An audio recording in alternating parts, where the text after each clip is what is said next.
Começa agora na Vibe Mundial o programa Oráculos e Mistérios, com o astrólogo, tarólogo e terapeuta holístico Luiz Júnior. Nem de exatas, nem de humanas, eu sou de magias. Uma boa noite para você que nos escuta aqui pelos 95,7 da Rádio Vibe Mundial, a rádio que toca a sua vida. Eu sou Luiz Júnior e estaremos juntos pelos próximos 25 minutos no programa Oráculos e Mistérios. Hoje é dia 15 de julho e como toda quarta-feira estamos aqui juntinho de novo, dessa vez com uma convidada muito especial, ela que já esteve aqui, acho que no ano passado, né? Boa noite, Larissa Dias. Boa noite, Luiz, é um prazer estar novamente aqui na Rádio Vibe Mundial com você para participar de mais uma entrevista falando de mitologia, que é um assunto que a gente nem gosta. Não gostamos nem um tiquinho, pessoal, a gente é fascinado pela mitologia. A Larissa, que é editora da revista Mitologia Aberta, uma revista digital gratuita sobre mitologia, sobre psicologia analítica, sobre astrologia, sobre tarô, sobre símbolos, sobre mitos, sobre folclore brasileiro, mitologia brasileira, por que não falar de uma mitologia brasileira que cada vez mais fica mais organizado? E assim, pode parecer, você olha e fala, nossa, mas mitologia? Para que me adianta saber dos mitos e das histórias, pessoal? Mito tem muito a ver com tudo que você está passando na tua vida hoje. Cada história mítica, a cada momento, cada jornada do herói, cada segundo tem a ver com a tua história. Então até a Larissa vai trazer hoje uma mitologia muito diferente, que muita gente já ouviu, tem muito espiritualista trabalhando com isso, que são dragões. Dragões e deusas, como os mitos ancestrais podem transformar a vida contemporânea. Olha só, Larissa, todo mundo sabe aí do seu fascínio por essa coisa da mitologia, do meu também, e eu queria ouvir de você. Estamos em pleno século XXI. Por que os mitos continuam despertando tanto fascínio nas pessoas? Bom, é uma boa pergunta, né? Porque temos a tecnologia aí que parece que vai substituir tudo, inclusive as histórias ancestrais. Mas o que acontece com os mitos é que eles têm temas que, ao longo de milênios, de gerações, eles se repetem. E eles também sempre se renovam dentro do seu próprio propósito, né? Se a gente for pensar, por exemplo, no casamento, até hoje as pessoas se casam e o casamento sagrado é um dos temas mais recorrentes da mitologia, que traz justamente essa questão da união sagrada, isso e outras questões também que envolvem o casamento. Mitos do nascimento da criança divina, eles sempre estão presentes, assim como os mitos da morte. Então a gente tem a mitologia até hoje para trazer uma base para que a gente entenda, através das histórias, partes importantes da nossa própria vida e dos nossos ciclos. E você trouxe uma coisa bem interessante, né? Que eu acho que cada um aí que está ouvindo a gente pode aplicar quase que de imediato na vida para resolver algumas questões. Olha só, mito do casamento, o casamento sagrado, os rituais. Você pode falar um pouquinho disso? Eu sei que você gosta, que você adora esse tema baseado na mitologia.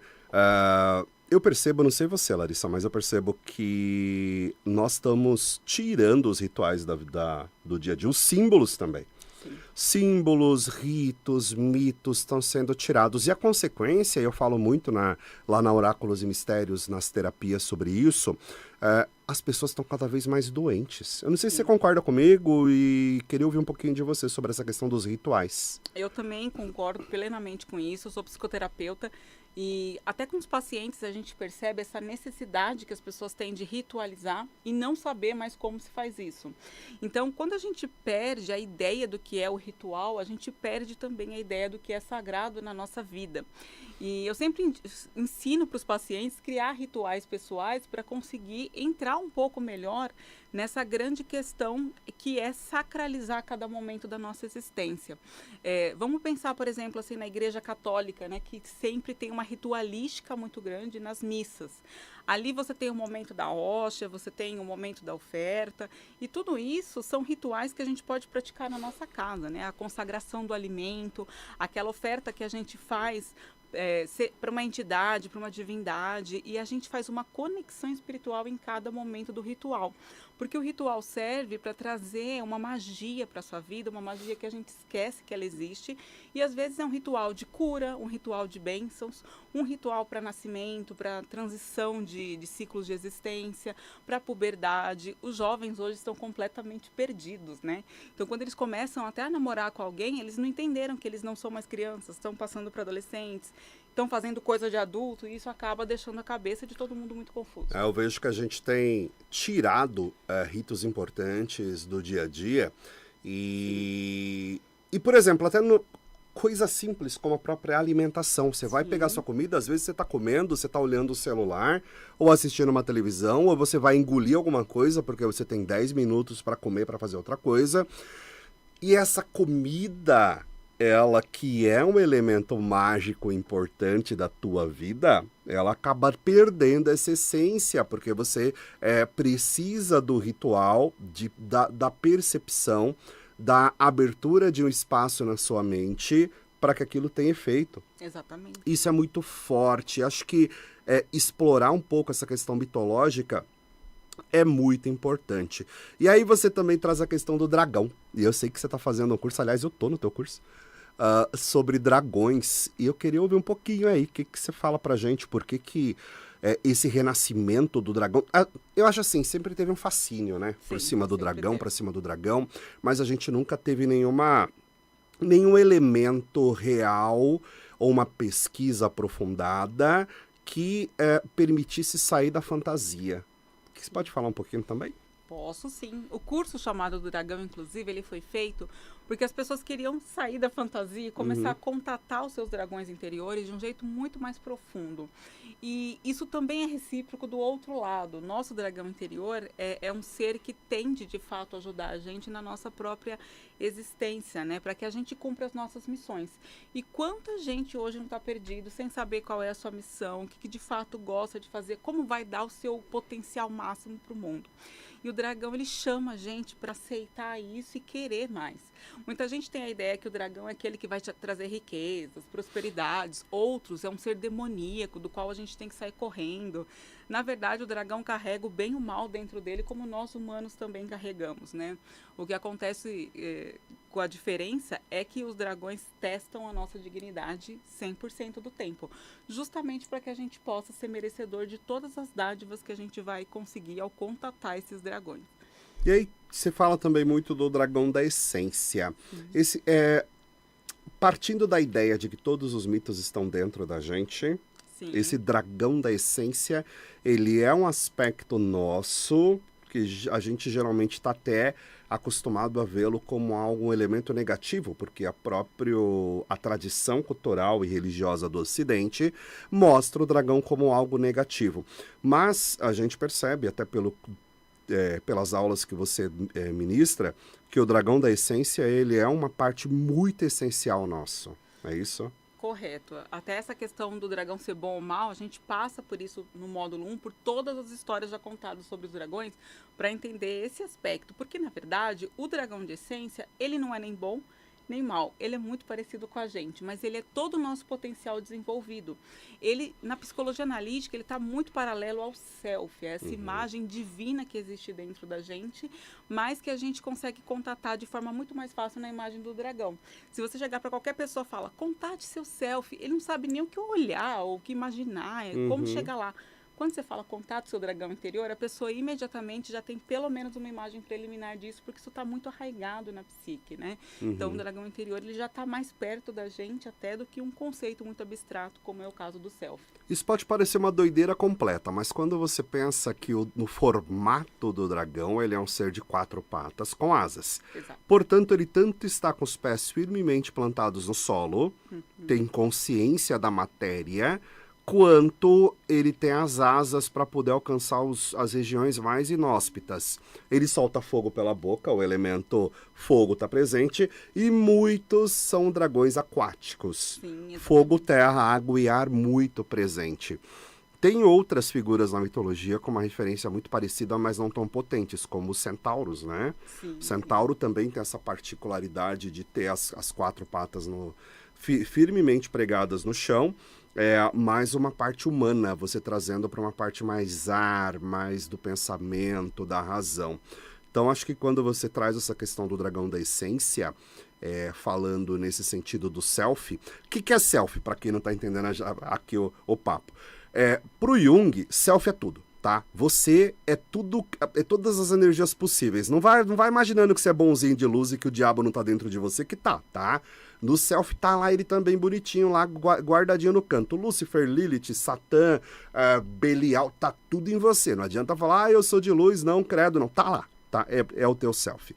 Quando você ignora, não, sou só luz. Esse que você esnobou, ele vai ferrar a tua vida. Aproveitando até o filme que tá aí no cinema, estreia amanhã, Odisseia. A Odisseia, gente, ela veio decorrente da Guerra de Troia. É a volta de Ulisses, Odisseus, para a Grécia. Ele se perde lá por uns elementos. A Guerra de Troia, ela acontece pelo rapto de Helena de Troia. Helena de Troia raptada após o julgamento de Paris. O julgamento de Paris acontece porque resolveram dar uma festa de casamento no Olimpo e não convidaram Eris, a deusa da discórdia. Não vamos chamar Eris aqui porque Eris vai dar problema. Deu problema de qualquer jeito. Então não adianta você ficar negando, tá? Porque ele está dentro de você. Todos esses seres estão dentro de você. E aí o nosso ego, que é a nossa partezinha mais consciente, mais pequenininha, mirradinha, coitadinho do nosso ego, ele é louco para enxergar o self. Só que quando ele vê esses pedaços como dragões, como Lúcifer, como Jeová, como Zeus, como Helena de Troia, ele acha que é Deus, ele para e fala, E o dragão, ele traz essa condição de você enxergar o teu self, que é você ter o contato completo com a divindade. Eu acho que isso é fantástico, porque a divindade está dentro de nós. Você é o seu Deus. E sabe que depois que tudo isso aconteceu, eu tenho um contato muito grande, Larissa, com a Umbanda, com o Candomblé. E as entidades se apresentavam, conversavam comigo, se apresentavam para mim, legal. Depois que eu comecei a ter essa consciência, todas as entidades começaram a falar uma frase que me chamou muita atenção. Oi, eu sou o Exu tal, eu moro dentro de você. Oi, eu sou o seu mentor tal e eu vivo aí dentro de você. Oi, eu sou um Daimon e eu estou aí no cantinho, você ainda vai me reconhecer. Isso é muito interessante. Então, quando ela aborda, quando a Larissa está trazendo essa questão do self e do dragão ser um elemento muito forte dentro do self, está falando que isso está dentro de você. Logo, é fundamental que a gente tenha essa conexão para a gente não ficar doente. E assim, não só para isso, mas também para a gente evitar que muito charlatão chegue e fale, eu vou te cobrar uma fortuna para você encontrar o seu dragão interior. Ele já busca por você, né? O que você pode aprender, ter conhecimento, mas ninguém pode fazer isso por você a não ser você mesmo. Da mesma forma que qualquer elemento, entidade, divindade que a gente contate, precisa ser um contato direto para aquilo ser real. Claro que os sacerdotes e outros professores também podem ajudar nesse processo, mas a gente tem que saber que a gente tem um poder suficiente para criar essa autonomia conosco também, né? É isso. Pessoal, assim, esse curso que a Larissa está ministrando lá pelo Instituto Amarante, é isso? Instituto Amarante, é fantástico. Logo, logo vai ter turmas novas, né? Exatamente. E tem uma história, pessoal, que eu contei para a Larissa. Quando ela trouxe para mim esse lance do dragão e tal, me convidando para fazer o curso, eu falei, nossa, que legal. Pessoal, eu há muito tempo atrás aprendi a criar um dragão energético. E eu estava num centro de Umbanda e a sacerdotisa me chamou e falou, não, a gente está precisando de uma proteção maior e o nosso mentor pediu para você criar um dragão. E eu pedi para ele se postar à frente deste centro e beleza. Passou um tempo, entrou uma pessoa nova no grupo, veio como assistente, e como assistente ela ficou com o olhão, eu via aquela pessoa com o olhar para fora, toda hora eu olhava para fora, e com o olho enorme, assim, bem aberto, e era o primeiro dia dela lá, e eu perguntei, eu falei, escuta, o que que tá acontecendo? Por que que você tá assim? Ela falou, moço, tem um dragão gigantesco lá na porta. Então assim, cara, isso é muito legal, você saber que existe, que está lá, que você pode criar, mas você precisa manter sua conexão com esse dragão, principalmente o dragão de essência, porque além do dragão de essência, tem o outro dragão que também se aproxima de você, né? É isso mesmo, né? Sim, exatamente. Tem vários dragões que podem se aproximar da gente sem ser o nosso dragão de essência, né? Na verdade, são energias que estão ali dispostas a trabalhar com você por conta da sua energia, do seu encaminhamento de vida, por várias questões. O que eu acho interessante é que, assim, quando o dragão se apresenta para nós, é porque nós também estamos prontos para isso. Muita gente está fazendo o curso, falava, eu nunca vou ver um dragão, é impossível, eu já tentei, eu não consigo, né? E outras pessoas, assim, que às vezes até têm, assim, algum grau de autismo, coisas que para elas ficaria difícil imaginar. Só que esse contato é tão profundo, é tão interessante, que na primeira visualização muita gente conseguiu ver a imagem, e na segunda já conseguiram contatar o dragão, e eles não pararam de aparecer para as pessoas depois das aulas. Isso é muito legal, porque gera essa autonomia que a pessoa precisa, de fato, ela entrar em contato com esse personagem tão incrível, tão maravilhoso do seu mundo interno, que ajuda tanto no caminho, né? Aconteceu uma coisa bem interessante neste curso, pessoal. Vou contar, hein, Larissa? Claro. Na última visualização que eu participei, eu vi dragões voando, vários, assim, meio que fugindo de alguma coisa. Tá bom. E aí, depois, quando abriu pro grupo, uma das alunas falou que ela, na visualização, deixou cair alguma coisa no chão e os dragões se assustaram e saíram voando. Então, assim, a conexão é muito interessante, pessoal. É coisa que mesmo pra mim, que eu sou um cara mais... Eu não vejo, não enxergo, não olho, não cheiro, nada. É bastante impressionante a presença do dragão. Ela, no caso, porque a minha é uma dragonesa, ela se apresentou, se identificou, mostrou sua forma, já conversou comigo. Isso tem sido um processo muito interessante de conexão com os dragões de essência, pessoal. É realmente uma coisa bastante incrível. Agora nós vamos falar de outra coisa que eu tô vendo aqui que você me passou. Livro Deusas da Terra. Uau, o que é isso que você tá lançando? É pela Marati, né? É pela Marati. Esse é um projeto que começou, gente, há 13 anos, né? Foi o meu primeiro chamado, que eu digo, assim, do mundo espiritual. Eu estava um dia na minha casa, né, pesquisando sobre Dionísio. Na época eu tinha visto uma peça das Bacantes, eu fiquei muito impressionada, a montagem do Teatro Oficina, né? Eu estava pesquisando sobre Dionísio para escrever um artigo, e aí me veio, eu pensei, nossa, eu tô tentando achar as deusas da Terra que tem conexão com Dionísio, e não tem um livro que fale delas, que absurdo, né?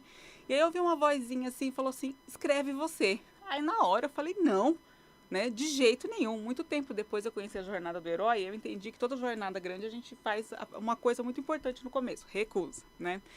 E eu não, mas eu nem trabalho com isso. Na época eu era financista, e aí eu não trabalhava mesmo com nada acadêmico, só estudava mitologia por gosto. Só que eu comecei a pesquisar, porque eu percebi que as deusas da Terra, elas são tão importantes, elas são tão incríveis, são as deusas que representam, gente, o nosso planeta, né? A casa onde a gente mora, pisa, vive. E esse local, né, como divindade, ele era muito pouco falado. As pessoas conhecem o que? Gaia e mais nada. Né? Existem outras, né? Existem Pachamama, muitas. outras deusas que falam da mesma coisa, muito semelhantes, né? Exatamente. Nos seus mitologemas muito semelhantes, muito assemelhados. E quando eu comecei a pesquisar das deusas da Terra, eu falei, gente, isso aqui não vai acabar nunca. Eu levantei mais de 50 deusas da Terra, de inúmeras mitologias. Como eu falei, é uma pesquisa de 13 anos, que eu brinco assim, onde eu gastava boa parte do meu dinheiro com esses livros para poder fazer a pesquisa. E eram livros que em português, espanhol, vários idiomas, justamente para eu poder, inglês principalmente, justamente para eu poder entender de onde que elas vinham, né? E hoje a gente tem um livro pronto, que vai sair em setembro, né? Tem por volta aí de 370 páginas. Uau! Condensado. Ficou grandinho. Ficou enorme. É uma pesquisa bem compridinha aí, né? E o que eu gosto dele é que ele tem uma linguagem acessível, como todas as publicações que saem pela Marati. Então, assim, é uma pesquisa que ela não é feita para os pares acadêmicos. Ela é feita para todo mundo que queira conhecer as deusas da Terra, que são deusas da vida, da morte, da existência, aquelas que geram o ciclo do nosso alimento, da nossa prosperidade, dos nascimentos. Então, são deusas extremamente importantes. Mas me responde uma coisa, Larissa, eu sei da sua qualidade técnica, da sua capacidade de condensar as diversas mitologias, explicar pra gente as principais diferenças e eu acompanho o teu trabalho, claro. Mas esse livro específico, ele está mais voltado para uma parte mais histórica, de pesquisa de mitologia, de relatar de onde veio, ou ele também tem uma conexão mais espiritualista? Qual a pegada dele? Como é que vai ser essa história? Estou curioso, como é que vai ser essa história aí? Bom, gente, eu sou socióloga, eu acho que nesse livro eu usei muito do meu lado socióloga para poder trazer esse conhecimento, né? Ele é uma pegada histórica, documental, né? A parte espiritual, ela aparece em nuances na simbologia das deusas, quando a gente fala um pouquinho sobre os rituais que normalmente se fazem para essas deusas, mas não é uma pegada espiritual, ele é mais uma pegada mesmo mítico-histórica, né, que traz os mitos em si, uma análise dos mitos e sempre trabalhando uma coisa que a gente chama de mitologia comparada, que são as mitologias de várias culturas que repetem os mesmos temas. Então é um livro que traz muito dessa conexão nossa, né, com as deusas da Terra através das histórias míticas que foram contadas aí ao longo de milênios em várias culturas. E me fala, vai ser o lançamento de setembro, né? Na Bienal? Não, vou lançar na Martins Fontes da Paulista. Vai ser legal. Vai ser um lançamento em conjunto Pode desse deixar livro. Que a gente vai passar a data aqui para todo mundo saber. Perfeito. Vai ser o lançamento desse livro com um livro que chama Coetia, Criança Divina, que é um livro do professor Marcos que fala sobre a mitologia da criança divina em poemas que ele escreveu durante 50 anos. Perfeito. Cara, você falando muito aí das deusas da terra, de Gaia, de Pachamama, que são as mais famosas. Acho que para quem acompanha a Rádio Vibe Mundial, a gente está sempre falando desses termos aqui. E eu acho assim, eu não sei a sua opinião, mas a gente está num momento de destruição da terra de um jeito tão intenso que esse resgate dessas deusas primordiais é fundamental, né? Para você também reconhecer que a terra também está aqui. Tem um livro chamado O Martelo das Feiticeiras, o Maleus Maleficarum, que eu li com uma introdução, se eu não me engano, da Marilena Chauí. E ela fala que a coisa ficou muito feia quando Deus deixou de se estar na terra e foi parar num trono nos céus. Por quê? Porque a partir daí a terra pode ser usada e destruída à vontade. Eu acho então que esse seu trabalho das deusas da terra é um marco muito importante para a gente voltar a entender que a terra é um ser vivo que merece ser cultuado. Exatamente. E assim, o que eu acho mais interessante é que as mitologias sul-americanas, incluindo a brasileira, ela tem muito isso da Terra como um ser vivo, que faz parte de uma hipótese que um ex-cientista da NASA chamado James Lovelock desenvolveu, que fala exatamente da Terra como um organismo vivo. Muita gente fala, o mundo vai acabar porque o ser humano está destruindo.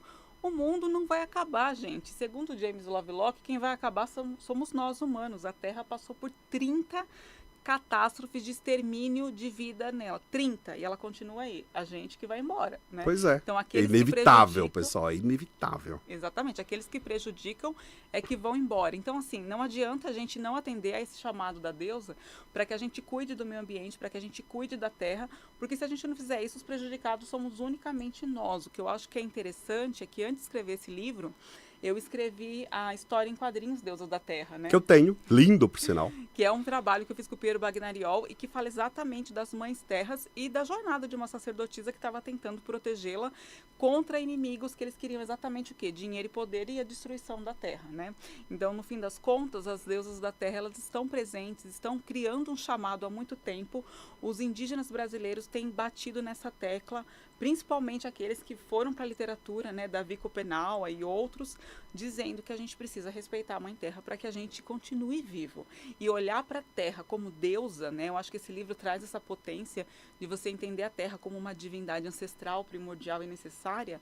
Ele traz exatamente essa necessidade que a gente tem de recuperar um pouco do respeito à nossa grande Mãe Terra. Que trabalho incrível, pessoal. Então o lançamento é em setembro, né? Estamos esperando a data para poder. Eu vou estar lá, pode ter certeza, tá? E escuta, dentro do Instituto Tamaraty, quais são os próximos cursos que você está planejando aí para esse semestre? Para esse semestre eu não sei se eu vou conseguir, porque como as deusas da terra estou grávida. Que legal, Então parabéns. veio um frutinho aí, né? Então muito provavelmente os cursos vão ser dados ano que vem. Mas a gente tem um projeto com algumas árvores sagradas que está vinculado também às deusas da terra, que é uma jornada de caminho que as pessoas fazem encontrando árvores sagradas pessoais que ensinam para elas como lidar com as questões.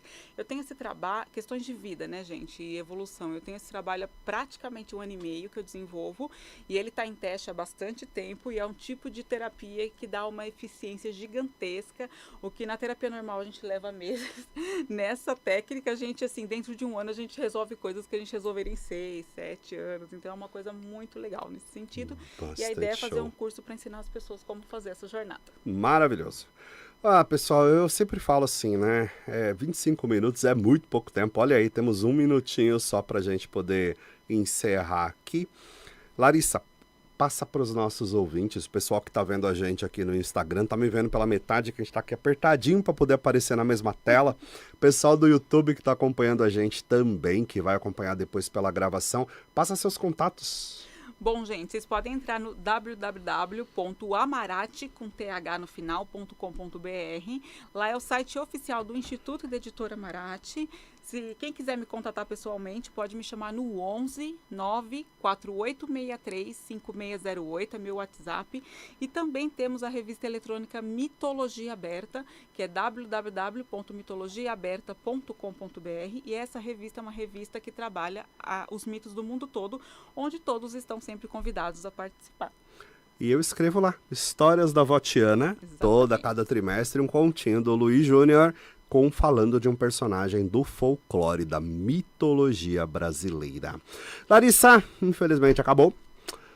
Quero agradecer muito a tua participação. Saiba que os microfones aqui da Oráculos e Mistérios sempre estarão abertos para as nossas parcerias.